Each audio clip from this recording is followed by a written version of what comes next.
How would you describe Earl Weaver's personality for somebody who never saw him or heard him?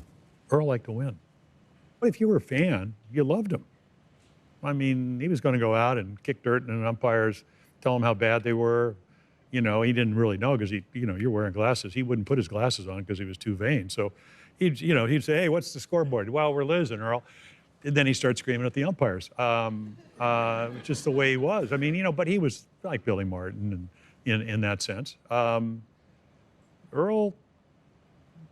was Earl. I mean, he got thrown out and got suspended for a week. And he said, why were you on the top of the step, with a big smile on your face? I said, I've never seen anything that good on Broadway. I mean, because there was never a dull moment. He was, we had the love-hate relationship. I wrote a book called Together We Were 11'9", because I was 6'3" and he was 5'6". But he wanted to come, the pitching mound is 10 inches. He would never be taller unless he could get on the top of that mound and actually look down at me. But I once handed him the ball in Cleveland, and he goes, don't ever put the ball in my face again. I go, Earl, I just kind of put it out there. And, he was walking up the mound and all that. So, well, his size probably. No, so he wanted to get up there so he could actually be my equal to some degree. But did you know that? No, I never knew that. Earl looked at the bottom line.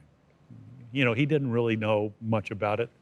But if you were pitching well, everything was good. And if you weren't, it wasn't up to snuff. And, as good as I could be, was never quite enough. Did you laugh at him? Not to his face. But no. But if you knew he was going out, did you? I laughed at what he did. But you knew. I mean, you just knew. Now, did he irritate me? Did I irritate him? Dave McNally, he would talk to Dave, and Dave would go, nope. And I would actually try to have a conversation, which didn't work. Like Sparky Anderson, when he came out to take the ball, you couldn't talk to him. Just give him the ball. With Earl, it would be, are you effing trying? And I go, excuse me? And I said, if that's all you have for me, I said, why don't you go back and manage, and I'll try to pitch.